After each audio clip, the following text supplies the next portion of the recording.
bienvenidos. Realmente un gusto enorme para mí poder compartir con ustedes este nuevo foro de CenturyLink.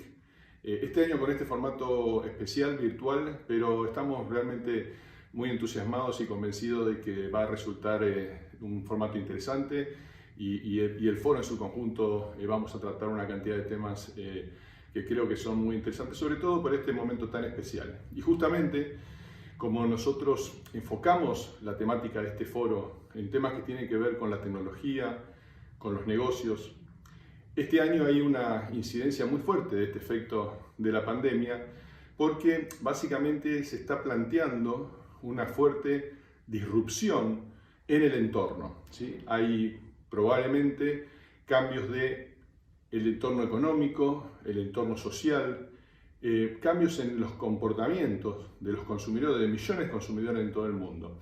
Entonces esto plantea realmente nuevos desafíos. Entonces lo que vamos a estar abordando en esta charla es básicamente cómo era nuestra visión previo a la situación de la pandemia, cuáles fueron los principales aprendizajes y hallazgos que hemos podido resumir a partir de la situación planteada por la pandemia, y nos vamos a enfocar después en lo que es el tema central de mi charla, que tiene que ver con entender, creo, uno de los modelos más exitosos que nos dejó todo este proceso de transformación digital que venimos teniendo en los últimos años, que es el modelo de negocio basados en plataforma. Ese va a ser el eje de la presentación.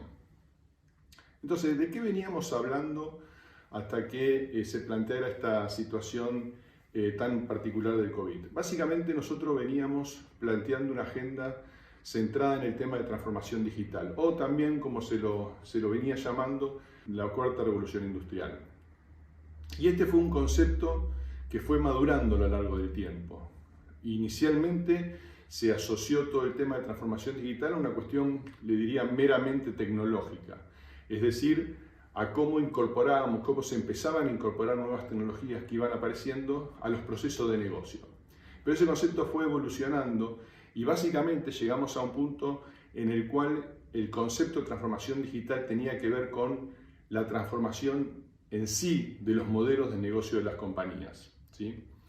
El otro eje que veníamos analizando, entonces, un eje es el de la transformación del modelo de negocio, y el otro tema que siempre vinimos prestándole mucha atención es justamente cómo evolucionaba ese entorno tecnológico, que es el que provee una cantidad de herramientas, de servicios para poder alimentar este proceso de transformación de las empresas. Hablamos muchísimo de las tecnologías mobile, de inteligencia artificial, de Internet of Things, de Big Data, de todo lo que tiene que ver con analytics, blockchain, es decir, hay un conjunto de tecnologías que conforman este entorno y básicamente lo que veníamos haciendo era ver cómo iba evolucionando ese entorno tecnológico. Si tuviéramos que resumir en 4 grandes ejes toda la temática de transformación digital, podríamos decir, primero, que es un tema que tiene que ver con el desarrollo de nuevas experiencias para los clientes, nuevos productos y servicios. Es decir, todo lo que tiene que ver con transformación digital tiene un fuerte eje en lo que es el Customer Experience. Segundo, lo que les decía antes, todo lo que tiene que ver con la incorporación de mucha tecnología a los procesos de negocios. El tercer eje, quizás uno de los centrales, es que todo el proceso de transformación digital se basa en el uso intensivo de datos, ¿sí? Acá se habla mucho de modelos de negocio basados en datos, cómo poner en valor toda la información que hoy permanentemente estamos generando en una cantidad enorme de dispositivos, en una cantidad enorme de transacciones. Toda esa información puede ser utilizada para, sobre esa base, hacer modelos de negocio exitosos. Y finalmente, como les decía al principio, el eje que tiene que ver con la transformación de los modelos de negocio en sí mismos. Estos eran básicamente los 4 ejes que de algún modo resumen o sintetizan lo que tiene que ver con el proceso de transformación digital. Ese era el estatus previo a la situación derivada de la pandemia. Analicemos un poquito ahora cuáles fueron los principales hallazgos o aprendizajes que pudimos observar de esta pandemia. El primero tiene que ver, porque, digamos, es importante entender que esto no es solamente una situación de un parate económico temporario, que podríamos decir podría haber sido una situación meramente de coyuntura. El tema relevante, y yo creo que este es el gran punto a pensar a partir de ahora, es que esta situación probablemente tenga consecuencias de muy largo plazo en cosas muy básicas que tienen que ver con el comportamiento de la sociedad y por lo tanto de toda la actividad económica que gira alrededor de esto. Probablemente cambie el modo en que consumimos, probablemente cambie o ya está cambiando o ya cambió si se quiere el modo en que se trabaja, probablemente cambie el modo en que usamos nuestro tiempo libre, la forma en que nos educamos, en que socializamos, ¿sí? Impactos muy profundos, a tal punto este impacto es tan relevante que, por ejemplo, la próxima reunión que se va a hacer en el World Economic Forum en Davos para enero del 2021, el tema de esa reunión es el gran reset, o sea, este gran momento que está viviendo, este único momento, si se quiere, que está viviendo el mundo en términos de situaciones de cambio, ¿sí? Y eso puede verse incluso como una ventana de oportunidad para redireccionar y corregir incluso algunas distorsiones. Este creo que va a ser un tema central en la agenda económica, social, global y por lo tanto va a tener muchísimo impacto también en el mundo de los negocios. Entonces, ¿cuáles son los hallazgos que encontramos? El primero, creo que es un aprendizaje duro, pero muy valioso, de que los riesgos son reales. ¿Qué quiero decir con esto? Si nosotros miramos el reporte de riesgo que todos los años se genera, y de nuevo lo genera el World Economic Forum, se hace un mapeo de todos los riesgos a los cuales la sociedad en su conjunto o el sector económico se enfrenta, ¿sí? Riesgos potenciales. Y claramente en ese estudio figuraba una pandemia, la posibilidad de que una enfermedad infecciosa se propague en un formato de pandemia como un riesgo absolutamente concreto. O sea, de algún modo esta situación que estamos viviendo era predecible o uno conocía la existencia de ese factor de riesgo. Y la realidad es que lo que vimos es que no todo el mercado estaba preparado para enfrentar una situación de esa naturaleza y fundamentalmente algunos modelos de negocios o algunas industrias o algunas empresas estaban en una situación muy débil. Entonces fíjense que si uno plantea, por ejemplo, un formato de negocio en un único flujo de revenues que proviene de, no sé, en extremo de un único tipo de operación muy basada en lo físico, muy basada o en un monocliente, como hemos visto en muchos casos, y esa actividad está afectada por una situación como la derivada de la pandemia, el modelo de negocio prácticamente pierde capacidad de reacción. Entonces, claramente hay posibilidad de diversificar flujos de revenue, de diversificar los canales de venta, ir a formatos digitales, etc. Entonces, hay elementos que permiten afrontar mejor esta situación. O sea que estos riesgos que se visualizan son riesgos que hay que tenerlo en cuenta y que se pueden de algún modo prever situaciones para manejar esas cuestiones. Este creo que es uno de los principales aprendizajes. El otro tema súper interesante desde el punto de vista de los negocios que pasó es que lo que pudimos ver es que la mayoría del ambiente de trabajo, la mayor parte del ambiente de trabajo, obviamente no los productivos que necesitan estar in situ en la fábrica, en la manufactura, pero nosotros tenemos hoy un entorno tecnológico y de, si se quiere, de capacidad de gestión y de equipamiento que permite operar en forma remoto. Hubo una altísima velocidad de conmutación entre el modelo anterior trabajando desde la oficina a un modelo de trabajo remoto. Este es un momento bastante único en la historia. Probablemente si esta situación hubiera pasado 5 años antes, no hubiéramos estado tan preparados para enfrentar una situación como esta. Hoy la mayoría de la gente tiene un dispositivo móvil con capacidades para conectarse a una red y estar conectados. Hoy hay plataformas de trabajos colaborativos podemos realizar una enorme cantidad de transacciones, desde emitir factura en formato digital, hacer la cobranza en formato digital. Tenemos la posibilidad de escanear desde un teléfono celular un documento y mandarlo desde el mismo teléfono. Existen procedimientos de firma digitales.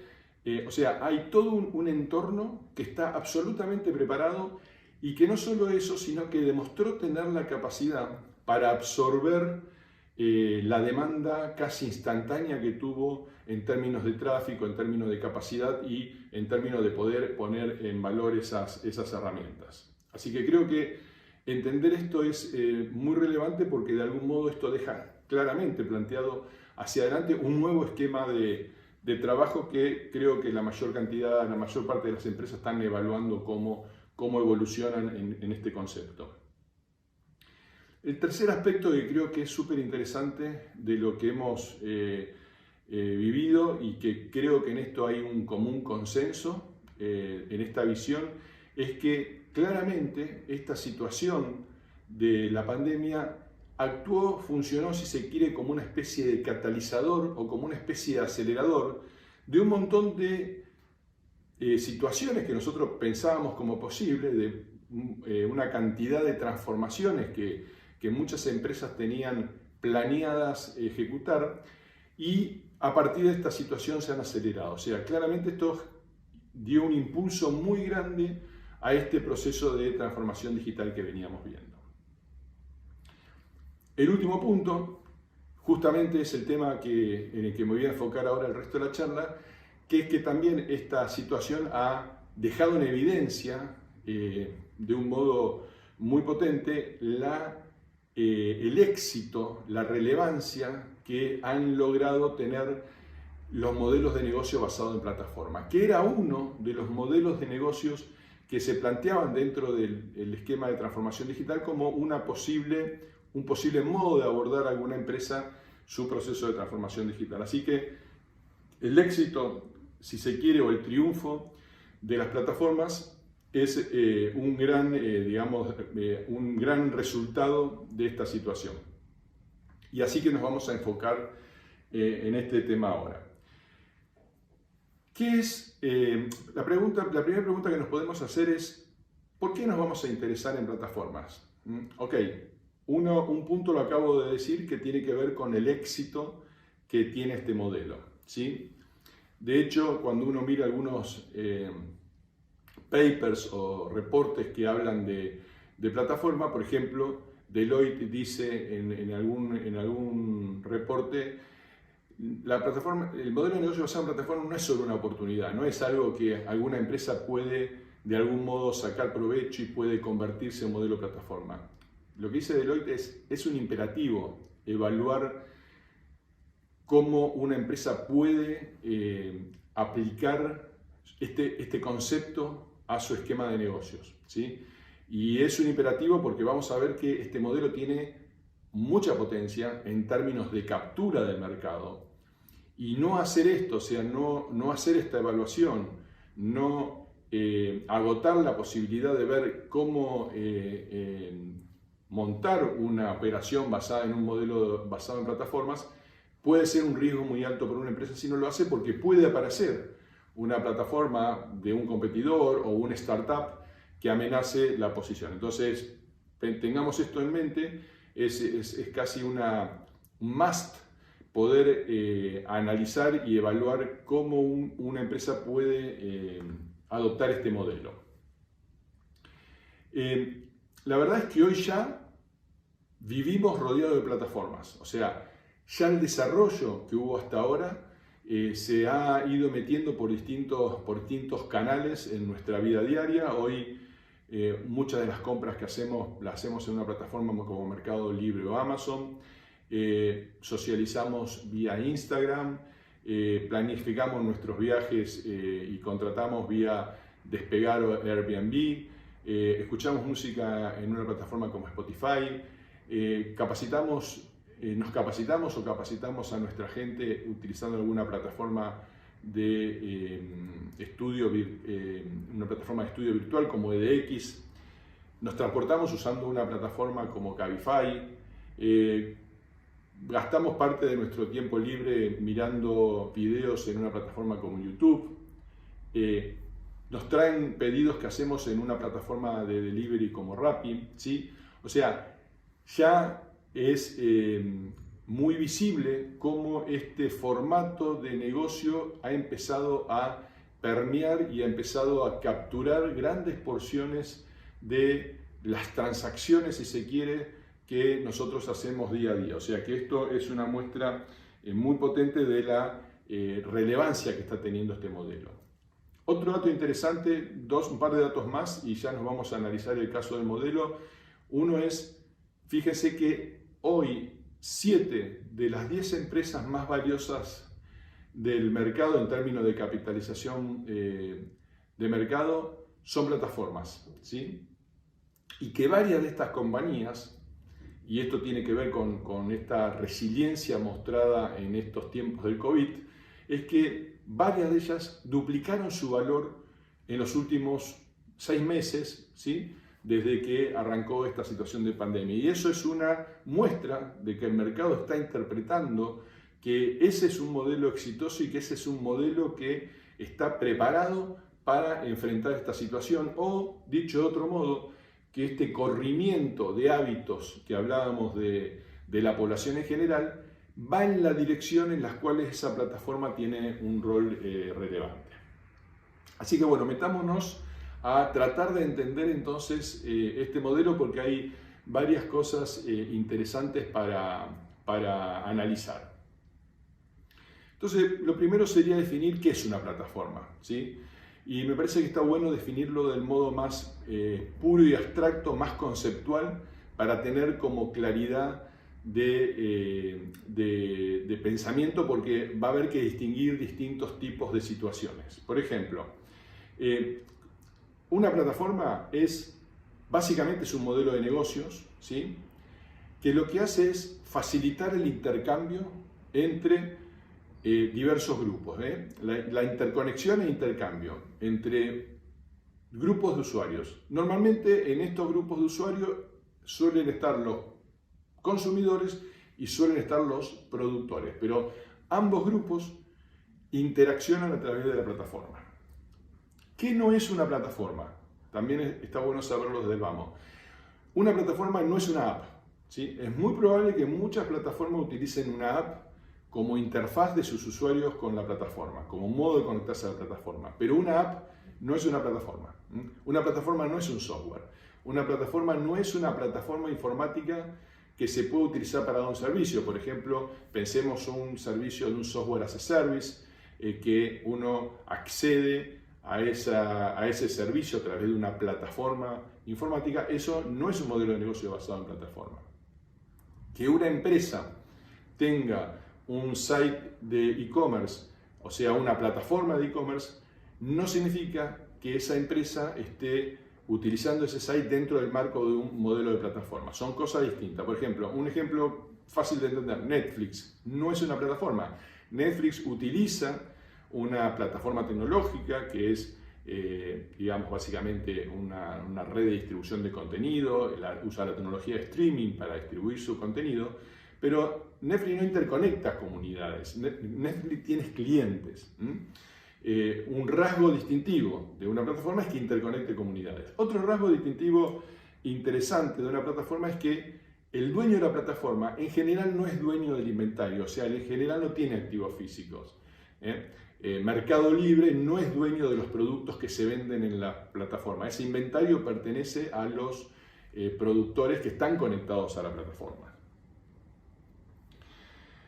Entonces, básicamente, ampliando un poco más el concepto, cuando uno hace esta plataforma que interconecta grupos, lo que hace es crear una comunidad de usuarios, pero también el dueño de la plataforma genera un ámbito, básicamente, que agrega valor a esa interconexión de los usuarios, por ejemplo, generando un entorno de transacciones seguras, por ejemplo, dando herramientas o servicios que son útiles para ese intercambio de transacciones, para esa interacción. Y como les decía recién, el dueño de la plataforma no es dueño del inventario. Esta sería una descripción más ampliada de lo que cae en la categoría de plataforma. Vamos a analizar un caso de la vida real porque creo que esto también ayuda para clarificar los conceptos. Tomemos una plataforma como Restaurando, que fue una plataforma muy exitosa en Latinoamérica. De hecho, terminó siendo comprada por The Fork, que es una empresa de TripAdvisor. Previo a la compra por parte de TripAdvisor, Restaurando llegó a tener unos 3.500 restaurantes conectados a su plataforma y unos 4 millones de usuarios. Después vamos a hablar un poco de la masa crítica que se necesita para que una plataforma sea exitosa. Y lo que hacía era conectar esas dos comunidades, los restaurantes que querían recibir reservas y los consumidores que querían tener la posibilidad de hacer una reserva en la comunidad. Fíjese cómo aplica la definición que acabamos de hacer de la plataforma. Y lo que hacía el dueño de la plataforma, Restaurando, era dotar a esa plataforma de herramientas, ¿sí?, y de servicios que le agregaran valor a esa comunidad de usuarios, ¿sí? Por ejemplo, ofrecía una muy buena guía de los restaurantes con las características, con fotos, con una cantidad de información muy valiosa. Ofrecía herramientas de búsquedas muy potentes, la posibilidad de seleccionar restaurantes con distintos criterios, incluso búsquedas georreferenciadas. Ofrecía un entorno seguro de la transacción. De algún modo el dueño de la plataforma se encargaba de que la oferta de los restaurantes sea verídica, sea algo que la comunidad pudiera ver como segura, y viceversa. Trataba de garantizar el comportamiento de los usuarios asistiendo a la reserva que se realizaban, es decir, ofrecía, por ejemplo, mecanismos de feedback para poder tener mejor calidad de información. Y este es un rol muy importante que lo vamos a ver que se repite mucho en todas las plataformas, que tiene que ver con lo que se llama el curado en el sentido de garantizar la calidad del contenido, ¿sí?, garantizar la calidad de las transacciones, porque parte del éxito, o una parte importante del éxito de una plataforma, tiene que ver con que se mantenga en el tiempo esta calidad de contenido, esta calidad de transacciones, esta confianza que tiene que haber entre los distintos usuarios y la plataforma misma, de que las cosas que se van resolviendo y se van interactuando y se va transaccionando en la plataforma están de algún modo protegidas, digamos, ¿no? Entonces, fíjense que esta es una suite de servicios. Acá como les decía, en este caso se ve cómo en un caso real aplican estos conceptos que veníamos viendo como definición. Ok, entonces ya entendimos o ya tenemos un buen modelo conceptual de lo que es una plataforma y de las principales partes que actúan. Vamos a ver ahora un poco la dinámica, es decir, cómo evoluciona una plataforma en el tiempo, ¿sí?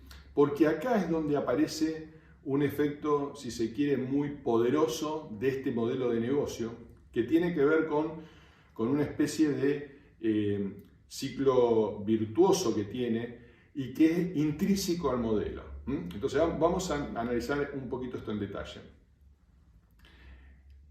Para que una plataforma sea exitosa, tiene que lograr una masa crítica de usuarios, ¿sí? Después vamos a ver que este constituye uno de los primeros problemas que enfrenta quien desarrolla una plataforma, es decir, ¿cómo hago para lograr una masa crítica de usuarios? Ahora vamos a hablar un poquito de eso. Pero, ¿por qué una masa crítica? Porque llega un punto en que cada usuario que se agrega a la red le agrega valor a la red en sí misma.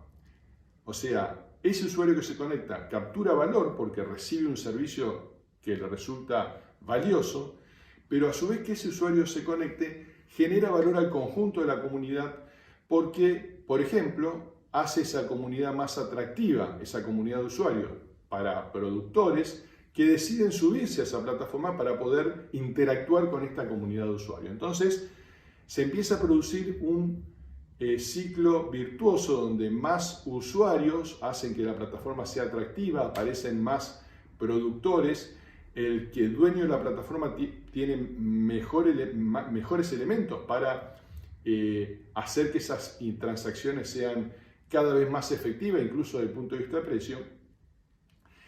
Y este fenómeno, que se realimenta positivamente, es lo que se llama el efecto de red, network effect en inglés, que ustedes lo van a ver mucho si buscan algunos artículos relacionados a este tema. Y muchas veces este efecto positivo lleva a un escenario donde el crecimiento de la plataforma es tan explosivo, ¿sí?, que termina capturando grandes partes del mercado. Entonces, este ciclo virtuoso que se produce es el corazón del gran diferencial que tiene este modelo respecto a otros modelos de negocios. Hay una anécdota que ya hasta incluso puedes empezar a pensar como un mito urbano, que cuenta que cuando Jeff Bezos estaba tratando de explicar su visión de cómo él pensaba el negocio de Amazon, que de hecho Amazon, si se quiere, es la plataforma más exitosa del mundo en términos del crecimiento que tuvo, en términos de capitalización de mercado. Entonces cuenta la historia de que Jeff dibujó en una servilleta de papel cómo él visualizaba el modelo, y eso se empezó a llamar el famoso Amazon Flywheel, ¿sí? Flywheel viene a ser como estas ruedas, como estos volantes que muchas máquinas antiguas solían tener, que al principio eran difíciles de mover, tenían mucho peso, pero cuya misión era justamente mantener el momentum de giro de un eje, y una vez que uno lograba empezar a mover, se mantenía, y cualquier pequeña aceleración que uno le imprimía a ese disco, a esa rueda, hacía que incrementara su velocidad. Jeff Bezos tenía esta idea en mente y la aplicó al mundo de los negocios, pensando justamente que si uno logra incrementar el tráfico de una plataforma, es decir, mayor cantidad de usuarios conectados a la plataforma, esto atrae más cantidad de productores, permite un mejor curado, una mejor selección de las ofertas de esos productores, de la calidad de los productores, de los precios de esa oferta, y esto redunda en una mejor experiencia del cliente, y esto atrae nuevos usuarios. Este es el efecto positivo. Pero aparte, él visualizaba otro loop positivo que es bastante obvio: a mayor volumen, mejor la eficiencia operativa del propio Amazon, de toda la parte logística, si se quiere, de toda la parte de gestión administrativa, etcétera, etcétera, de mantenimiento de la plataforma. Y por lo tanto esto podía redundar en menores márgenes, por lo tanto en mejores precios, y ese también era otro efecto positivo. Mal no le fue, así que parecería ser que esta concepción de este modelo de plataforma tiene mucho sentido, y creo que hoy hay un consenso también bastante generalizado de que es una característica bastante, como le decía al principio, intrínseca al modelo de plataformas. Un único cuidado que hay que tener, una única precaución, es entender que también este efecto de aceleramiento se puede dar en sentido negativo. Es decir, si una plataforma logra capturar una cantidad de clientes, pero no mantiene un ambiente de transacciones seguras, no mantiene un ambiente de experiencias positivas, puede empezar un proceso de declinamiento en el cual algunos usuarios decidan irse, que algunos usuarios se vayan, le resta valor al conjunto de la comunidad y de la plataforma en sí, y por lo tanto esto genera un efecto, en este caso, de realimentación negativa, si se quiere, donde se pierdan usuarios. Hay un caso muy real, muy concreto, que por ejemplo es la plataforma social Orkut. La plataforma social Orkut fue una plataforma muy exitosa en países como Brasil y India, fundamentalmente. Llegó a tener 300 millones de usuarios, ¿sí? Pero empezó un proceso de declinación por diversos factores. Fue declinando, no logró mantener ese momentum, no logró mantener esta calidad de la interacción, esta experiencia positiva, y terminó desapareciendo, ¿sí? O sea que esa es una cuestión que también es intrínseca al modelo que hay que tener en cuenta. Entonces, ya llegamos al final, ya logramos tener un modelo conceptual, también estamos entendiendo esta cuestión que hace a la dinámica del funcionamiento de la plataforma. Creo que lo más interesante en este momento es entender cuál es la potencialidad de este modelo para nosotros que hoy estamos participando de este foro. ¿Por qué? Porque por un lado es bastante natural asociar un modelo de negocio basado en plataformas a una startup, ¿sí? ¿Por qué? Porque muchas startups tecnológicas nacieron con el modelo de plataforma, ¿sí? Y muchas de estas startups fueron realmente exitosos y nacen con este formato, utilizan infraestructura de servicios cloud, entonces como que es un modelo de negocio natural para una startup. Pero a mí lo que me parece más interesante es justamente lo que les decía en relación a poder evaluar de qué modo una empresa que no es una startup, que tiene un negocio corriendo, que tiene un negocio operando en el modo convencional, si se quiere, fabricando productos, teniendo una cadena de distribución, teniendo una logística de distribución, teniendo puntos de venta físicos, ¿sí? Si se quiere, puede convertirse a este modelo. Y la realidad es que lo que estamos viendo en este momento son infinidad de iniciativas en los más diversos sectores, ¿sí? En sectores duros, por ponerle un nombre, como puede ser incluso, leí un artículo en el mercado de distribución de energía eléctrica, algo que parece bastante impensado, pero aplica el concepto de plataforma porque está empezando a estar el auge de lo que es la generación, por ejemplo, de energía eléctrica distribuida, y entonces esto habilita la posibilidad de crear un concepto de plataforma. Es decir, este modelo de negocio no es exclusivo de un startup tecnológico, este es un modelo de negocio que está disponible para la gran mayoría de las industrias, para la gran mayoría de las empresas que operan en esas industrias.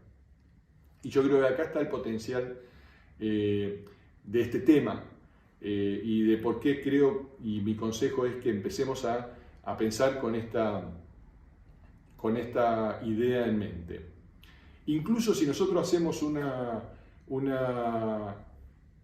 prospección de un futuro muy cercano, si se quiere, vamos a encontrar probablemente modelos de negocio que sean la agregación de varias plataformas. ¿Qué significa esto? Nosotros ya hoy estamos en condiciones de poder integrar plataformas a nuestra operación. Y creo que en el futuro va a haber muchas empresas que se enfoquen en diseñar una experiencia del cliente, que se enfoquen en diseñar un servicio para entregar a un cliente, que se enfoquen en el branding, en el marketing, pero que a partir de ahí el grueso de la operación de ese negocio sea integrando plataformas, integrando una plataforma de e-commerce para hacer el go-to-market, integrando una plataforma de delivery para hacer la logística de entrega y de distribución, integrando una plataforma de educación para hacer el onboarding de personal y capacitar al personal o capacitar a una red de distribución, integrando plataforma de crowdfunding para financiar proyectos, integrando plataforma de crowdsourcing para innovar y para contratar recursos profesionales. Es decir, hoy ya hay un set disponible de plataformas que nosotros podemos tomar y armar con eso un modelo de negocio que resulte de un agregado de una integración de plataformas. Creo que eso va a ser muy potente a futuro. Para cerrar les voy a dar un único ejemplo muy rápido, desgraciadamente no tenemos mucho tiempo, pero para ver que esto es real. Por ejemplo, está el caso de Philips. Philips es una empresa, si se quiere, con un origen convencional, donde fabrica productos, y básicamente Philips opera sobre dos mercados. Opera sobre el mercado B2B, vendiéndole productos muy sofisticados, hablemos de la parte de la división de medicina, a los proveedores de servicios de salud, pero también fabrica productos para consumo, para el B2C. Y hoy empiezan a aparecer una cantidad de dispositivos como un smartwatch que puede monitorear algunos funciones biométricas o específicamente algunos equipos de monitoreo que puedan ser prescriptos dentro de una práctica médica. Entonces empieza a aparecer lo que está llevando adelante Philips es crear una suite digital de servicios, una plataforma, ¿sí? Que lo que va a hacer es integrar esas dos comunidades, las comunidades de los pacientes o usuarios y la comunidad de los prestadores médicos, incluso varias comunidades más como la comunidad de los investigadores, la comunidad de los expertos médicos que pueden hacer interconsulta y montar sobre esa plataforma toda una cantidad de servicios muy complejos, donde incluso, fíjense que por tratarse de un tema de salud, requiere muchísima seguridad de acceso, muchísima protección de la información, poder ecualizar información que viene de distintas fuentes, poder armar perfiles de temas estadísticos de las problemáticas típicas de la salud, distribuir ese contenido, permitir ámbitos de interacción de profesionales, es decir, toda una suite de servicios y de productos que apuntan obviamente a ese ecosistema tan sofisticado de la salud.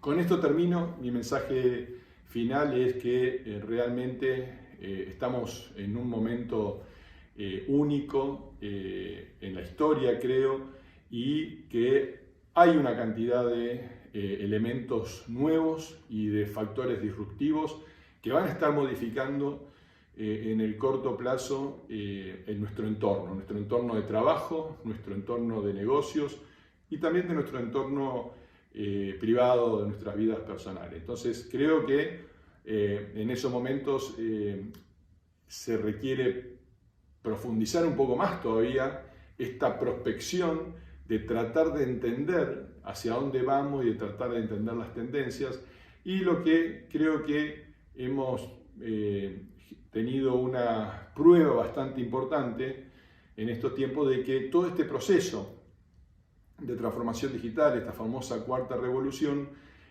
no solo no fue afectado, sino que fue potenciado y que se ve como la gran vía de crecimiento futuro para las empresas y probablemente donde de algún modo el mundo converja hacia una situación con una transformación digital mucho más intensa y mucho más